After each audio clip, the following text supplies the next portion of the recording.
Hello everyone, my name is Tiffany and this is my channel, Who's Your Handmade. Thank you so much for stopping by today. Today's video is a mashup of a hashtag Friday Sews plus a Make 9 review. So if that sounds interesting to you, stick around. If you are new to my channel, welcome. Thank you so much for stopping by today. I am so excited to just sit here with you guys and chat for a few minutes. Man, it feels like it's been forever since I sat here and chatted with you all. If you are already a friend of mine, thank you so much for returning to my channel, and especially thank you for your friendship. Don't forget to give this video a thumbs up and leave a comment down below. Let me know what you're working on. This is kind of a hashtag Friday Sews video, and I'll get into that in just a second. I do love hearing about your sewing projects, so leave a comment down below. Let me know what you're sewing. What's your weekend plans? Do you have any weekend sewing plans? I love chatting with you down below in the comment section. Like I said, this is kind of a mashup, kind of a hashtag Friday Sews video, kind of a review of my Make 9. I have not been up in my sewing room very much, you guys. I've been sick. We've had congestion and colds and all that fun stuff that's been going on for weeks now. And I have just not felt motivated to be up in my sewing room. Life is crazy right now. The world is crazy. And it just feels like a lot. But I'm so excited to sit here for a few minutes and chat with you today. No sewing to report on. I did cut out, you can barely see on my cutting table, that strip right there is 4 Project Dress-A-Girl dresses that I went ahead and cut out. Have not sewed any of those up though. That's as much sewing as I've done in my sewing room since retreat, actually. So trying to tiptoe back up here. It does feel good to sit up here in my sewing room surrounded by all of my wonderful sewing items. So I don't have anything to share with you on the sewing front, but I do have some fabric hauls that I will be sharing with you soon. Now, if you are doing, a no buy, or you are triggered by fabric hauls, feel free to skip those videos. I did do some purchasing at the end of last year from Millie May Fabrics. That order came in. It's a lot of fabric, so I want to share that one with you. And I went to Joann's, and maybe I'll just keep the Joann story for a future video. We'll do it that way. So subscribe if you have not done so already, and you can catch those fabric hauls here in the future. Addie and I have been doing a little bit of crafting, not sewing necessarily, but we've been doing some crafting, and I thought I would share with you one of our projects. She is so proud of these binoculars. Check these out. Made with, tissue paper rolls, and we've got some ribbon from my stash. She painted them, and we've hot glued, and we've got some washi tape on here, some gems. So she is just so happy with these things. They were a 4-day process to make, a long time, but she loves them. So crafting with her has been so much fun. We're really leaning into our crafting stage. She loves it. Painting, drawing, all the things. She's very crafty. So we've been trying to come up with projects, and she loves those binoculars. I will put some footage of her, a couple photos of her at the end of this video, and you can see her with her new binoculars. Okay, so that is my hashtag Friday Sews. I think that's all that I have to report for hashtag Friday Sews. Maybe there will be more next week. Hopefully I'll get some sewing in this weekend. Let's go to Make 9. Now I'm way behind. It's February already. Sorry about that. I had hoped to get this video out to you before now, but life has just happened. So let's just review my Make 9 from last year, and I'll tell you my plans for this year. Now, Make 9 videos have been coming out all over the sewing community, all over YouTube, and on Instagram as well, so you already know probably about Make 9. I use it as a goal tool. I like to just kind of set myself some goals, not necessarily specific patterns, not necessarily, you know, fabrics or whatever. Usually they're kind of techniques or big goals that I want to accomplish in the year. So let's take a look at my Make 9 chart for 2024. I'm going to go through these and then I'm going to tell you if I feel like I was successful or not. And then I'm going to review the Make 9 process and talk about 2025. So let me turn to my list. Okay, so 2024 for the Make 9, the first one that I wanted to work on was a secret quilt project, and this is Josh's quilt. Talked about it a lot, actually here recently from my quilt retreat video. I finished that quilt, so I am counting this one as a success. Very happy to get Josh's quilt done for him. Number 2 was Sew the Stash. I definitely wanted to focus in on using stash patterns and stash fabrics. I really feel like I did pretty good with that one. It was a focus for the last couple years, actually, is to work on this stash. It's an ongoing goal of mine. Number 3 was jacket for myself. Yes, I did sew myself a coat, almost a coat, because of how heavy it turned out, but I did sew up this Peekaboo Patterns adult shirt jacket, or a shacket. I did make one for myself and actually one for Addie, so I'm going to count this one as a yes. Love that. I wore it all fall. It is definitely a heavier, almost coat. It's completely lined, so it definitely makes it more of a substantial jacket, more of a coat.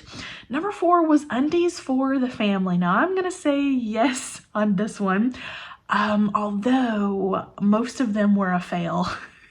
Still have not perfected undies for myself or my husband. Did try last year. Wasn't successful, but Addie's undies were successful. The Little Lizard King Costella undies are so much fun to sew. They are practically brainless, very easy, minimal steps, and it's just really fun to sew those up. So I'm definitely going to count that one as a win. Number 5 was hand embroidery. I wanted to give this a try, and yes, I did indeed do a hand embroidery pattern. Both of these patterns were from Little Lizard King. So this was Addie's first day of school, first day of preschool outfit. Hand embroidery was the Daphne pattern, and the dress pattern is the Little Lizard King Liberty. Loved making that. That was fun. I do love hand embroidery. Do I have time to do it? Not so much. So I like to keep projects in my camper when I can do some hand stitching, so that'll be good for camping trips. Number 6 was a bra for myself. No, I did not attempt that. Number 7 was woven patterns. I did try to focus in on woven patterns. I'm going to give myself a 50-50.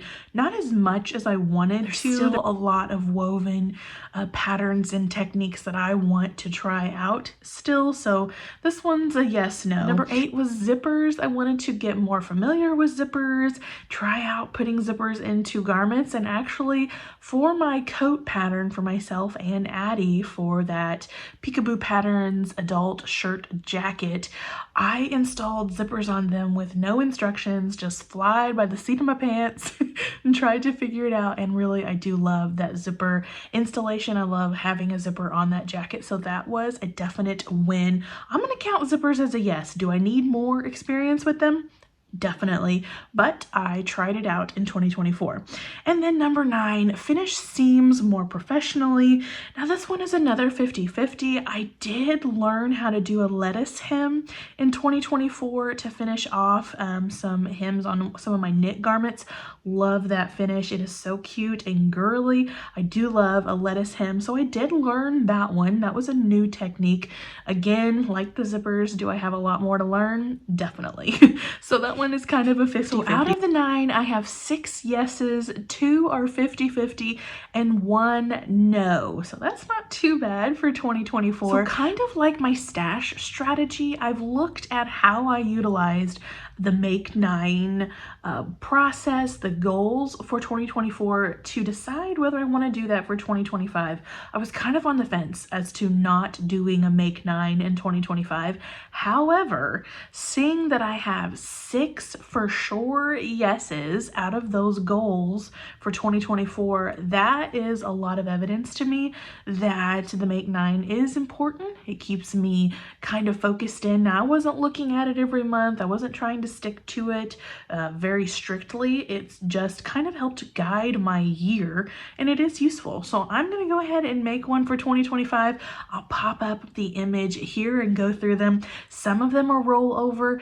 Y'all, if you do not get to a goal that you had a previous year, don't feel bad about rolling it over to the next year. Life gets in the way, you're busy, we're all working, we're taking care of our families. We have a lot to do. So don't beat yourself up about goals that you did not accomplish. Roll them over to next year, maybe assess really if they're that important to you and change them. But don't be too hard on yourself. I'm not going to be too hard on myself, and I'm going to roll some over to 2025. Let's start here with the first one. The first one is to make a project dress-a-girl dress every month. Now, I haven't done great in January, but I did prep. I've prepped 4. So I would like to alleviate the mass production that happens of project dress-a-girl dresses in September or October. In my case, I have September and October. I just don't want to be sewing so many at one time. So I would like to do 1 a month, and then I will have a good head start. I'll make some additional ones probably in September and October, but I definitely want to get a head start on my numbers. So my goal this year is to do 1 a month. The next goal is another monthly goal. I would like to use a new pattern for Addie and myself every month. So every month I need to reach into my pattern stash and use at least 1 new pattern for Addie and for myself. For the month of January, I have been able to do that for Addie and myself, so I can check that one off already. I'm already on a good start with that one, and I want to keep the ball rolling for the rest of the year. Number 3 is sew a bag. Last year I made the noodle head sandhill sling bag. I loved making that bag. It was so much fun. Man, do you feel accomplished when you get a bag done? I made that. That's awesome. So I want to make another bag. I have several patterns in my stash. I would like to do maybe a weekend or kind of bag, like a little bit of a duffel bag kind of look. We'll see where the year takes me, but I definitely do want to add sewing a bag for this year. Number 4 is Addie's quilt. I'm putting a quilt back on my 2025 Make 9. I kind of just plan to do 1 a year. Quilt projects for me take a long time. I like to drag them out. So this year we will focus in on Addie's quilt, and I've talked about that a lot in the past, and I'll be talking about it more, I'm sure, on my channel. Number 5 is Sew the Stash. Again, year number 3, focusing in on this massive stash that I have. I love having a stash, but some of it, needs to be used or moved on at this point. So we're going to definitely sew and use the stash this year. Goal number 6 is to return back to using my sewing journal. I talked about sewing journals a lot on my channel about a year ago, and I was using it very strictly to catalog and log all of my makes, the fabric swatches, size, adjustments, etc. And I kind of got away from that last year. I was trying to only use my planner, my happy planner, to write down my completed makes, and that just wasn't enough information. At the end of the year, when I wanted to review my makes, it just wasn't quite enough. So I have picked up another sewing journal. I just ordered this one, so I'm going to link it down below. It's available right now. It's fairly inexpensive, under $10. And I've talked about these before, but just to give you an idea, here's what it looks like inside. You can keep track of your sewing makes, like I said, fabric swatches if you want to, sizes, adjustments that you made, where your fabric came from, etc. So I'm going to be using this one this year. Definitely want to keep track here in this makes journal and in my planner for quick reference, but I want to get back to using my sewing journal. These last three are repeats from last year. I'll go over them real quickly. Number 7 is woven patterns. Want to revisit a lot of my woven patterns and try to make some more woven garments. Number 8 is zippers. Again, use more zippers, use different kinds of zippers. An invisible zipper. I have never installed one of those. I'm intimidated by them, probably, you know, just mentally. It's a mental hang up of my own, but we'll try to do more of those this year. And then finishing seams, again, trying to just get more experience with doing those kinds of things. And that's my Make 9 2024 review and plans for 2025. Again, I don't you know, stick to these super strictly. There are people who like to, you know, check these off every month and make sure you're doing all of them. I don't. They're kind of just a guide for me, except for the monthly ones, and I've kind of been a little more strict with myself this year on those, but those are things that I really do want to accomplish. So I'm gonna print off this image, hang it up in my sewing room, up on my dream board, my design board, and help keep myself motivated. Let me know down below if you're doing a Make 9. If it's not your thing, that's okay. Let me know as well. Let me know if you have any big goals for 2025. I would love to chat with you down below about those goals. I love goal setting. It helps me, it motivates me. I talk about it a lot on my channel. I think that's gonna do it for this hashtag Friday Sews / Make 9 review. Don't forget to give this video a thumbs up and leave a comment down below. I hope you all have a wonderful weekend. I will see you in the next video. Take care. Bye-bye.